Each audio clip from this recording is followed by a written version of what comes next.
అందరికీ నమస్కారం. జ్యోతి లైబ్రరీకి స్వాగతం. ఈరోజు మనం శ్రీమతి ఎద్దనపూడి సులోచనారాణి గారు రచించిన అద్భుత నవల సుకుమారి 7వ భాగం చెప్పుకుంటున్నాం. గత భాగంలో సుకుమారి అత్తవారింటి నుండి తప్పించుకుని ఏరు ఎదురీది రైల్వే స్టేషన్కి వచ్చి బ్రహ్మీని కలుసుకుంది. కథలోకి వస్తే, సుకుమారి సుకుమారి ఎవరో నన్ను బాగా తట్టి లేపి కుదుపుతూ పిలిచారు.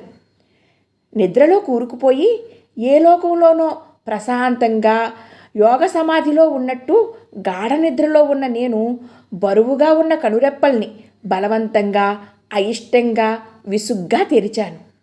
ఎదురుగా బ్రహ్మి నిలబడి ఉన్నాడు. లేస్తావా? 12 గంటలయ్యింది.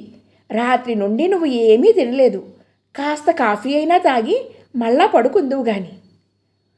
మొట్టమొదట నాకు నేను ఎక్కడ ఉన్నానో అర్థం కాలేదు. బ్రహ్మిని చూడంగానే ఆనందం వేసింది. నవ్వాను. నేనెక్కడున్నాను? గదిలో సామాను, గది గోడలు చూస్తూ అడిగాను. నా గదిలో. అతను చిరునవ్వుతో సమాధానం చెప్పాడు. నీ గదెక్కడుంది? హైదరాబాద్లో. అలాగా, సరే. నేను మళ్ళా పక్కకు తిరిగి నిద్రపోబోతుంటే అతని చెయ్యి పట్టి లాగి లేవదీసి బలవంతంగా కూర్చోబెట్టాడు. లేచి ముఖం కడుక్కో. నిద్రొస్తోంది. మంచిదానివి కదూ. నువ్వలా కొయ్యమొద్దులా కదలిక లేకుండా నిద్రపోతుంటే నాకు నువ్వు నిద్రపోతున్నావో నీరసంతో కళ్ళు మూతలు పడుతున్నాయో అర్థం కాక కంగారుగా ఉంది. మంచి అమ్మాయిలా లేచి ముఖం కడుక్కుని కాఫీ తాగి మళ్ళా పడుకో. నేను బలవంతంగా లేచి కూర్చున్నాను. ఒళ్ళు విరుచుకున్నాను. ముక్కులు ఎగపీల్చాను. జలుబు చేసిందా అన్నాడు. పేస్టు బ్రష్ మీద వేసి తెచ్చి నాకిస్తూ. అన్నాను. లేవబోయి హఠాత్తుగా కూర్చుని దుప్పటి కప్పుకున్నాను. ఇదేమిటి? ఈ లుంగి, ఈ షర్టు, ఈ అవతారం ఏమిటి? నా చీర జాకెట్టు ఏమయ్యాయి? నువ్వు లేచి బట్టలు మార్చుకో. అదిగో అక్కడ అమ్మ చీర జాకెట్టు ఉన్నాయి, వేసుకో అన్నాడు. నేను వెళ్ళి ముందు బట్టలు మార్చుకున్నాను. అద్దంలో చూసుకుంటూ పళ్ళు బ్రష్ చేసుకుంటుంటే అప్పుడు మెల్లిగా గుర్తుకు రాసాగింది. నేను ఇంట్లో నుండి పారిపోవడం, కాలువ ఈది యువతల ఒడ్డుకి రావడం, తడి బట్టలతో ప్రయాణం. నా జుట్టు అంతా విప్పి ఉంది. ఓహ్, జుట్టులోకి వేళ్ళు పోనిస్తూ అనుకున్నాను. వెంటనే వెనక్కి తిరిగాను. అక్కడ బ్రహ్మి లేడు. ఇదేమిటి? దెయ్యంలా మాయమైపోయాడు. బ్రహ్మి బ్రహ్మి బిగ్గరగా అరుస్తూ ఇల్లంతా పరిగెత్తాను. ఏమిటి? వంట ఇంట్లో నుండి వినిపించింది. నేను వంట ఇంట్లోకి పరిగెత్తుకు వెళ్ళాను. బ్రహ్మి అక్కడ కాఫీ కలుపుతున్నాడు. రాత్రి నేను కాలవ ఈది వచ్చానా లేక కలగన్నానా? కలగన్నావు. త్వరగా ముఖం కడుక్కుని రా, కాఫీ తాగుదువు గాని అన్నాడు. నేను మళ్ళా వాష్ బేసిన్ దగ్గరికి పరిగెత్తాను. కొద్దిసేపు అయిన తర్వాత మేమిద్దరము ఒకరికి ఎదురుగా ఒకరు కూర్చున్నాం. కూర్చుని నేను మంచం మీద కాఫీ తాగుతూ మాట్లాడుతుంటే బ్రహ్మి అక్కడున్న పెట్టె మీద కూర్చుని గోడకు ఆనుకుని చేతులు కట్టుకుని నేను చెప్పే ప్రతి మాట అత్యంత శ్రద్ధగా వింటున్నాడు. ఇప్పుడు చెప్పు, ఇలా పారిపోయి రావడం తప్పంటావా? బామ్మ ఆ ఇల్లే నాకు జీవితాంతం ఉండాల్సిన ఇల్లు అంది. నాకిష్టం లేదు. నేను ఆ నరకంలో నుండి పారిపోయి వచ్చాను. నా అదృష్టం కొద్దీ నువ్వు వచ్చావు. నువ్వు రాకపోయినా పారిపోయి ఉండేదాన్ని. ఇప్పుడు నీ దగ్గరికి వచ్చి ఇలా హాయిగా మంచం మీద కూర్చుని కాఫీ తాగుతూ నా కష్టాలు చెప్పుకుంటున్నాను. అప్పుడైతే ఏ రైలు స్టేషన్లోనో ఏ బెంచి మీదనో దిక్కులేనట్టు కూర్చుని ఉండేదాన్నేమో. మై గాడ్ అన్నాడు బ్రహ్మి. నువ్వే చెప్పు, నేను చేసిన పని తప్పంటావా? నేను ఇప్పుడేమీ చెప్పలేను సుకుమారి. మీ బామ్మకి నువ్వు ఇక్కడ క్షేమంగా ఉన్నట్టు టెలిగ్రామ్ ఇస్తాను. అతను లేవబోయాడు. నేను ఒక్క ఉదుటున మంచం మీద నుండి ఉరికి అతని చొక్కా గట్టిగా పట్టుకున్నాను. ఎర్రబడిన కళ్ళతో చూస్తూ, ఏమన్నావు? బామ్మకి టెలిగ్రామ్ ఇస్తావా? జన్మలో ఆ పని చెయ్యడానికి వీల్లేదు. నేను ఎక్కడున్నానో ఆవిడికి తెలియడానికి వీల్లేదు. టెలిగ్రామ్ ఇస్తానని అన్నావా? నిన్ను చంపేస్తాను. నా బెదిరింపులకు అతను ఏమీ భయపడలేదు. నువ్వు ఎక్కడున్నావో తెలియకపోతే కంగారు పడతారు కదా. పడని, బాగా పడని. ఇంకా ఇంకా కంగారు పెట్టే పనులు ఏమైనా ఉంటే చెప్పు, వెంటనే చేస్తాను. నాకిప్పుడు ఒక్కటే కోరిక, మా బామ్మని ఏడిపించే పనులు చెయ్యాలి. సిల్లీగా మాట్లాడకు. సరే, టెలిగ్రామ్ ఇవ్వంలే, సరేనా అన్నాడు. ఒట్టు వెయ్యి. చెయ్యి చాచాను. అతను చెయ్యి నా చేతిలో ఉంచాడు. ఊహో, నా తల మీద. అతని చెయ్యి నా తల మీద ఆనించుకున్నాను. ఇంతలో ఎవరో తలుపు తట్టారు. నేను గబాలిన బ్రహ్మీని వదిలి కంగారుగా బాత్రూంలోకి పరిగెత్తి తలుపులు బిగించుకున్నాను. మావగారనే రాక్షసుడు బెల్ట్ పట్టుకుని వచ్చేశాడా?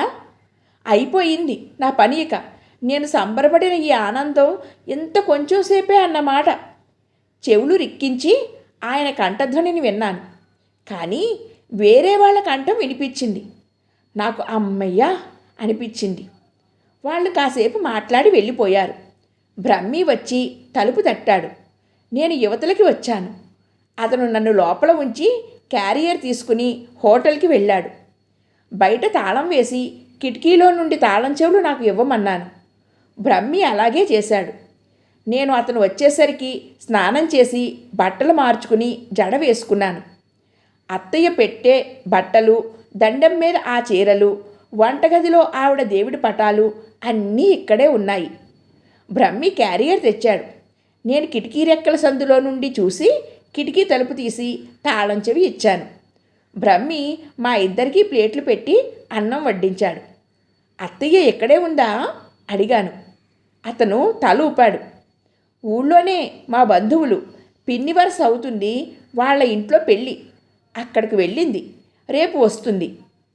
అత్తయ్య రాగానే నన్ను బామ్మ దగ్గరికి పంపమంటే? నాకు కూర వడ్డిస్తున్న అతను ఒక క్షణం ఆగాడు. కళ్ళెత్తి నా వైపు చూడకుండానే చెప్పాడు. చూడు, ఈ ఇంట్లో నుండి నువ్వు మళ్ళా బయటికి వెళ్ళడం అంటూ వస్తే అది నీ ఇష్టంతో నువ్వు వెళ్ళడమే, అంతే తప్ప ఇంకొకరి మూలంగా కాదు, సరేనా? నాకు ఏడుపు వచ్చేసింది. అతను అలా అంటుంటే మోకాళ్ల మీద కూలబడి అతని కాళ్ళు కౌగిలించుకోవాలనిపిస్తోంది. నా మనసుకి అతని మాటలు ఎంత ధైర్యం ఇస్తున్నాయో చెప్పలేను. ఏడవకు సుకుమారి, నిన్ను బాధ పెట్టేది ఏదీ ఇక్కడ జరగదు అన్నాడు. నేను కన్నీళ్లు తుడుచుకున్నాను. అతను చెప్పసాగాడు. నువ్వు ప్లేట్లు తుడుస్తూ చెప్పిన మాటలు నిజమేనా, లేక నన్ను ఏడిపించడానికా అని అనుకున్నాను. వాళ్ళని కారులో వెళ్ళిపోమ్మని, నాకు పక్క ఊళ్ళో పని ఉందని అన్నాను. మేము కంపెనీ పని మీద మద్రాసు వెళ్ళి 4 రోజులుండి అక్కడ నుండి వస్తున్నాం. మీ ఇంటికి వస్తున్నానని తెలిసింది. నిన్ను చూడవచ్చు కదా అనుకున్నాను. నీ పెళ్ళికి రావడానికి మీ బామ్మ శుభలేఖ పంపలేదు. ఆవిడకి మేము రావడం ఇష్టం లేదు. నువ్వు కనిపించడం లేదు, చూడడం పడడం లేదు అనుకున్నాను. వెళ్ళే లోపల ఒక్క సెకను అయినా నిన్ను చూడాలని, నీతో మన మధ్య గొడవలు వద్దని, అవన్నీ పెద్దవాళ్ళవని, మనం ఎప్పటికీ స్నేహితులమేనని చెబుదామని నా తాపత్రయం. నేను అటూ ఇటూ తిరుగుతూ తారట్లాడుతున్నాను. ఆ పనిపిల్ల తాయారు కనిపిస్తుందేమోనని అటువైపు వచ్చాను. అసలు నువ్వు ఆ ఇంట్లో ఉన్నావా లేదా అని అనుమానం వచ్చింది. ఇంతలో నువ్వు కనిపించావు. స్టేషన్ దగ్గర వెయిట్ చేస్తున్నానే కానీ నువ్వు వస్తావా రావో అన్న సంశయమే. కానీ నువ్వు వచ్చిన పద్ధతి చూసి నాకు మతిపోయింది. ఇక్కడ హైదరాబాదులో దిగిన తర్వాత నిద్రపోయిన దానివి లేవవు. ఒక విధంగా నడుం చుట్టూ చెయ్యి వేసి బలవంతంగా నడిపించుకుంటూ తీసుకువచ్చాను. ట్యాక్సీ అతనికి అనుమానం వచ్చింది. మూర్ఛరోగివి అని చెప్పాను. అతను చెబుతుంటే నేను విరగబడి నవ్వసాగాను. అతను నాకు పెరుగు వడ్డించాడు. ఎన్నో రోజుల తరువాత ఎంతో హాయిగా కడుపు నిండా తృప్తిగా భోజనం చేస్తున్నట్లుంది నాకు. ఇంతలో మళ్ళా తలుపు ఎవరో తట్టారు. నేను మళ్ళా లేచి పరిగెత్తి బాత్రూంలో దూరి తలుపులు మూసుకున్నాను. రావేణు అంటున్నాడు బ్రహ్మి. ఏమిటో సామాన్ పెట్టిన శబ్దం వినిపించింది. ఇదేమిటి, ఇంకెవరో భోజనం చేస్తున్నారు? నా ఫ్రెండ్ శ్రీను ఊరు నుండి వచ్చాడులే. ఏడి? బాత్రూంలో ఉన్నాడు. బ్రహ్మి, చాలా ఇబ్బంది వచ్చిందిరా. మా ఇంటాయన వాళ్ళ కూతురు వస్తుందని రూమ్ ఖాళీ చెయ్యమన్నాడు. ఇక్కడికి వచ్చాను. నీ రూమ్లో ఒక 10 రోజులు ఉంటాను. డోంట్ వరీ, అద్దె షేర్ చేసుకుంటానులే. ఆంటీ ఎక్కడా? ఆంటీ, ఆంటీ, ఆకలి, నాకు అన్నం పెడతారా? అమ్మ లేదురా, పెళ్ళికి వెళ్ళింది. అలాగా? ఏమిటి, మీ భోజనాలు అయ్యాయా? కాస్త అన్నం ఈ కూరలో ఉన్నాయిగా, నాకు చాలులే. అతను కూర్చుని భోజనం చేస్తూ వాళ్ళ కంపెనీ కబుర్లేవో చెబుతున్నాడు. త్వరగా కానియ్యి, నేను ఒక చోటుకు వెళ్ళాలి అన్నాడు బ్రహ్మి. అయిపోయింది. నీ ఫ్రెండ్ ఏమిటి బాత్రూంలోకి వెళ్ళి ఎంతకీ బయటికి రాడు అన్నాడతను. బ్రహ్మి దానికి జవాబు చెప్పలేదు. వేణు, రా, నేను అర్జెంటుగా వెళ్ళాలి. కాస్త లిఫ్ట్ కావాలి, ఇవ్వు. నేనా? ఇప్పుడు నా వల్ల కాదు. అయితే నీ సామాను తీసుకుపో, గది ఇవ్వను. ఏమైందిరా బ్రహ్మి, అంత చిరాగ్గా ఉన్నావు? ఎప్పుడూ ఇలా అనేవాడు కాదు. పద తండ్రి, లిఫ్ట్ ఇస్తాను. వాళ్ళు బయటికి వెళ్ళిపోయారు. నేను యువతలకి వచ్చాను. కొద్దిసేపు అయిన తరువాత బ్రహ్మి వచ్చాడు. పెళ్లి నుండి అత్తయ్య వచ్చింది. బ్రహ్మి గడ్డం చేసుకుంటున్నాడు. వీధి తలుపు చప్పుడయ్యింది. నేను బాత్రూంలోకి పరిగెత్తాను. బ్రహ్మి వెళ్ళి తలుపు తీశాడు. అత్తయ్య మాటలు వినిపించాయి. ఏం పెళ్ళిళ్ళో ఏమిటో, అంతా నాటకంలా మారిపోతున్నాయి.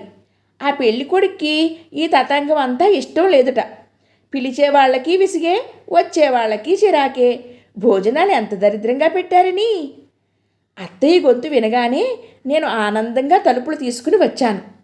బాగున్నావా అత్తయ్య? పలకరించాను. ఆవిడ వెనక్కి తిరిగి నన్ను చూసి ఆశ్చర్యపోయింది.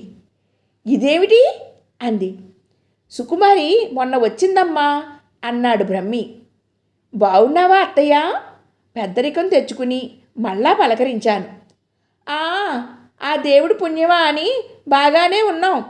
ఆవిడ ముక్తసరిగా వంటగదిలోకి వెళ్ళిపోయింది. తరువాత నేను పలకరించపోతే ఆవిడ విననట్టే, నన్ను పట్టించుకోనట్టే వెళ్ళిపోయింది. ఆవిడ నాకు అన్నం పెట్టలేదు, బ్రహ్మియే పెట్టాడు. అమ్మకి తలనొప్పిగా ఉందిట, పడుకుంది. మనం తిందాం అన్నాడు. అత్తయ్యకు తలనొప్పి ఎందుకు వచ్చిందో నాకు తెలుసు. నేను రావడం, ఇక్కడ ఉండడం ఆవిడకు తలనొప్పిగా ఉంది కదూ. సుకుమారి, నా మాట వింటావా అన్నాడు. వింటాను అన్నట్టు తల ఊపాను. నువ్వు అనవసరమైన విషయాలు ఆలోచించడం మానెయ్యి అన్నాడు. అతని కంఠం చాలా స్నేహపూరితంగా ఉంది. ఆ మరునాడు నేను బాత్రూంలో స్నానం చేసి వచ్చేసరికి దొడ్లో అత్తయ్య బ్రహ్మి కంఠాలు లేపకుండానే మాట్లాడుతూ ఘర్షణ పడుతున్నారు. నీకేమైనా మతిపోయిందా ఏమిట్రా? ఆ అమ్మాయి సంసారం బాగా లేకపోతే నువ్వు ఉద్ధరిస్తావా? రేపు ఆ అన్నపూర్ణమ్మ గారికి తెలిస్తే మనల్ని చీల్చి చెండ ఆడుతుంది. నువ్వే ఆ పిల్లని తీసుకువచ్చావు అంటుంది. అనని అమ్మా, నాకేం భయం లేదు.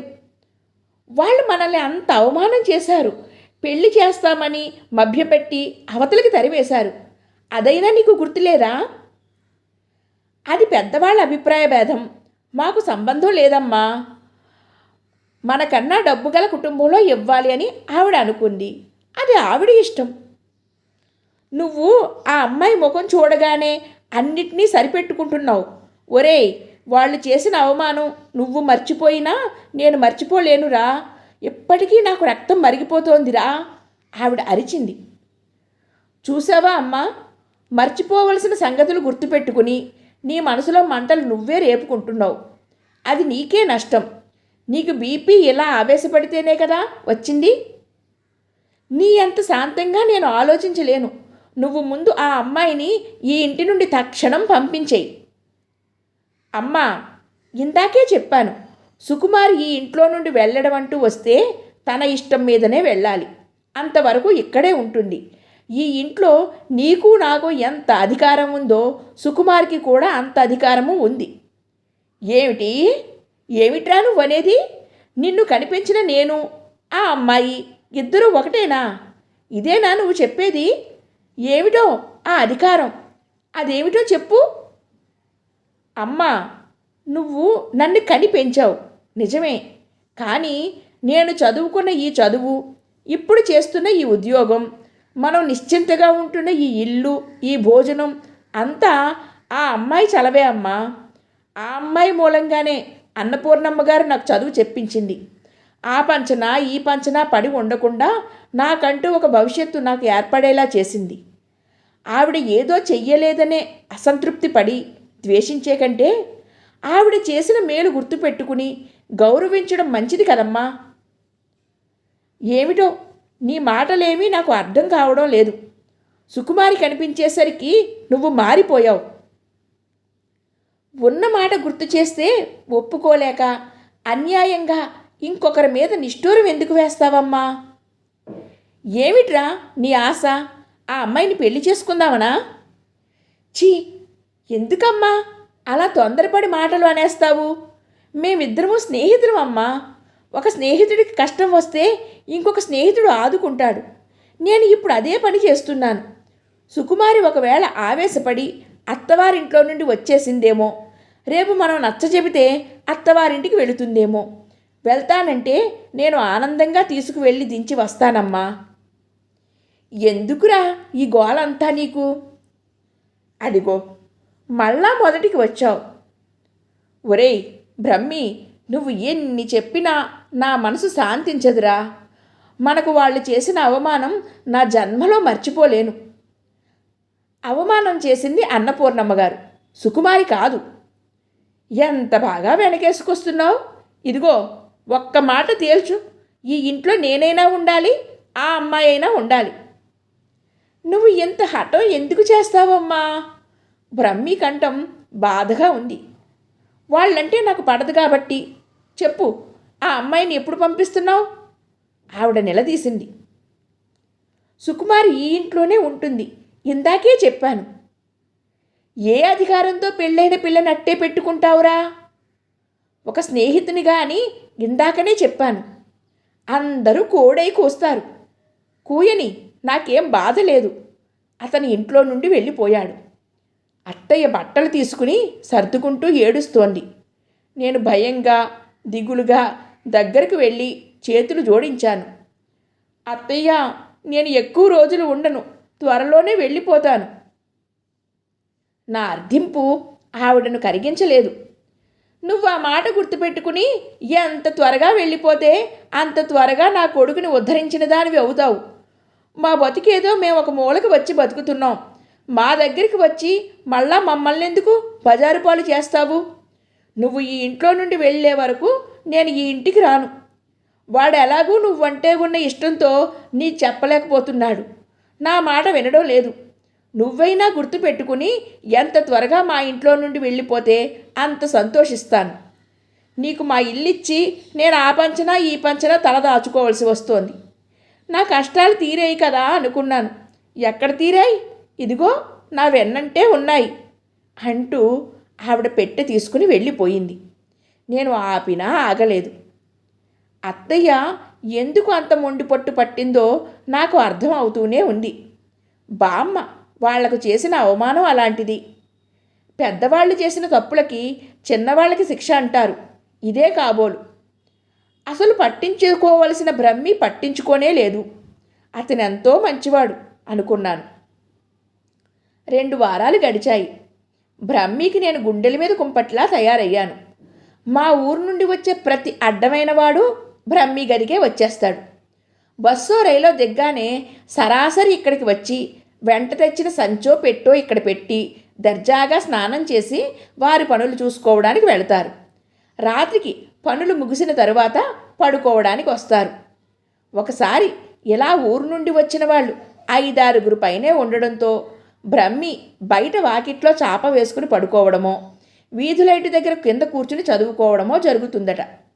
వచ్చిన వాళ్ళు బాత్రూంలో స్నానం కోసం, బ్రహ్మి ఇచ్చిన మంచం మీద పడక కోసం పోట్లాడుకుని అతన్ని తీర్పు చెప్పమంటారట.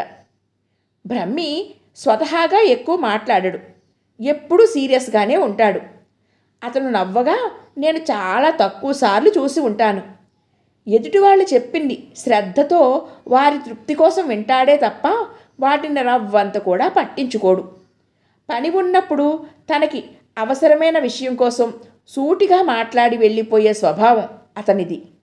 నేను చిన్నప్పటి నుంచి అతన్ని ఏదో ఒక వంక పెట్టి ఏడిపిస్తూనే ఉండేదాన్ని. అతను నిద్రపోతుంటే అతని నల్లని జుట్టు మీద పౌడర్ జల్లి నిద్రలేపి అద్దం ఎదురుగా పెట్టి పకపక నవ్వేస్తూ నువ్వు ముసలివాడివైపోయావులే అనేదాన్ని. నిద్రలో లేచిన అతను కంగారుగా చూస్తుంటే నీ ముసలితనం నేను మాయం చేసేస్తాను, ఓం హ్రీం అంటూ ఆ పౌడర్ అంతా చేతులతో అతని తల మీద తబలా వాయిస్తున్నట్టు దులిపేసేదాన్ని. అతని క్రాఫ్ ఎడాపెడా చెరిపేసేదాన్ని. తన తల నాకు అప్పచెప్పి ఏ పుస్తకమో తీసుకుని చదువుకుంటూ ఉండేవాడు తప్ప వద్దు అని కానీ చీ ఏమిటిది కానీ ఒక్కనాడు కూడా అనేవాడు కాదు.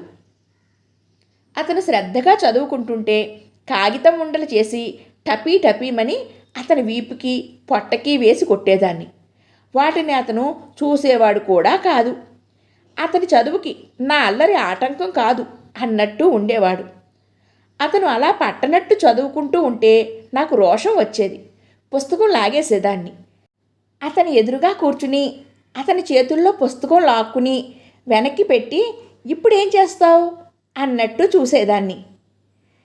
నీకు చదువు మీద ధ్యాస లేదు, అందుకే ఈ అల్లరి అనేవాడు.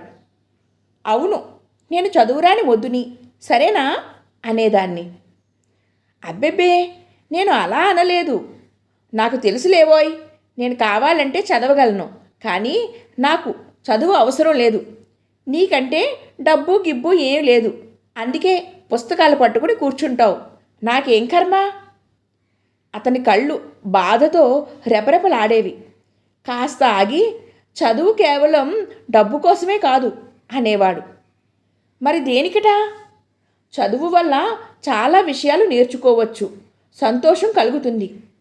సంతోషమా? అమ్మ దొంగ, అందుకా అంత శ్రద్ధగా ఏదీ పట్టించుకోకుండా చదువుతావు? అయితే నువ్వు చదువుకోవడానికి వీల్లేదు, నేను మా బామ్మకి చెప్పేస్తాను. అతను చేతులు జోడించి దండం పెట్టేవాడు.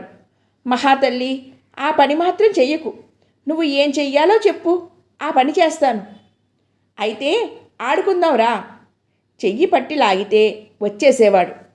ఒకసారి వాన వచ్చింది. నేను వానలో అల్లీ బిల్లీ తిరుగుతూ బ్రహ్మి రా, వాన ఎంత బాగుందో చూడు అన్నాను తడుస్తూ. అతను బుద్ధిమంతుడిలా వరండా గట్టు మీద కూర్చుని పుస్తకం చూస్తున్నాడు. నేను వాన నీళ్లు పట్టి అతని పుస్తకం మీద పోశాను. అతను కోపంగా చూసి అంతలోనే మింగేసి పుస్తకాన్ని షర్ట్ అంచుతో తొడవసాగాను. నేను వానలో తిరుగుతూ అతన్ని కూడా రమ్మనమని అరిచాను. అతను పుస్తకం దాచిపెట్టి వచ్చాడు. వచ్చి ఏం లాభం? నాలాగా సంతోషంగా తిరగడం లేదు. నాకు ఎదురుగా తాడి చెట్టులా కదలకుండా వానలో నేను రమ్మన్నాను కాబట్టి వచ్చినట్టుగా తడుస్తూ నిలబడ్డాడు. నాకు ఒళ్ళు మండింది. అతను చెయ్యి లాగబడుతుంటే నేనే కాలు జారి కింద పడిపోయాను. నా పరికిణి అంతా బురదైపోయింది. అతను నేను లేవడానికి చెయ్యి అందించాడు. నేను ఏడవసాగాను. నేను పడిపోయి బట్టలు బురద చేసుకున్నాను. అతను మాత్రం అలాగే ఉన్నాడు. నాకు ఉక్రోషం వచ్చేసింది. అతను 2 చేతులు పట్టి లాగి కింద పడేశాను. అతని బట్టలు కూడా బురద అయిపోయాయి. నేను చప్పట్లు కొట్టి నవ్వాను. బామ్మ, అత్తయ్య నా అరుపులు ఏడుపులు విని కాబోలు అంతలో అక్కడికి వచ్చారు. బామ్మ నేను బ్రహ్మిని పడేయడం చూసి నవ్వుతూ, సుఖీ, ఏమిటే ఆ పంతం? నువ్వు ఎలా ఉంటే వాడు కూడా అలా ఉండాలి అంటావు? రేపు పెళ్ళైతే పిల్లల్ని నేనే కనాలా? నువ్వు కూడా కను అంటావేమిటే అంది నవ్వుతూ. ఆ మాటలకు అత్తయ్య కూడా నవ్వింది. వాడికి సుకుమార్ అంటే ఇష్టంగా, వాడి వల్ల కాదు కానీ అయితే ఆ పని కూడా తప్పకుండా చేస్తాడు అంది. బ్రహ్మి కోపంగా బట్టలు దులుపుకుంటూ అక్కడి నుండి వెళ్ళిపోయాడు.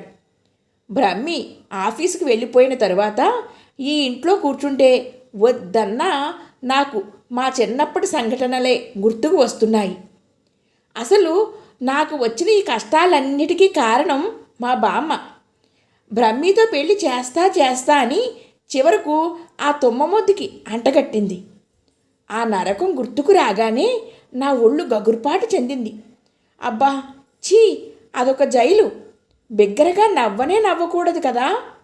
నాకేమో అసలు చీటికి మాటికి నవ్వు వస్తుంది. ఎవ్వరితోనూ మాట్లాడకూడదు. ఎవరినో ఒకరిని ఏదో ఒకటి అనకపోతే నా నోరు ఊరుకోదయ్యే. అన్నింటికంటే మరీ భయంకరం ఆ గదిలో కూర్చుని బయటికే రాకూడదు. అది మరీ కష్టం.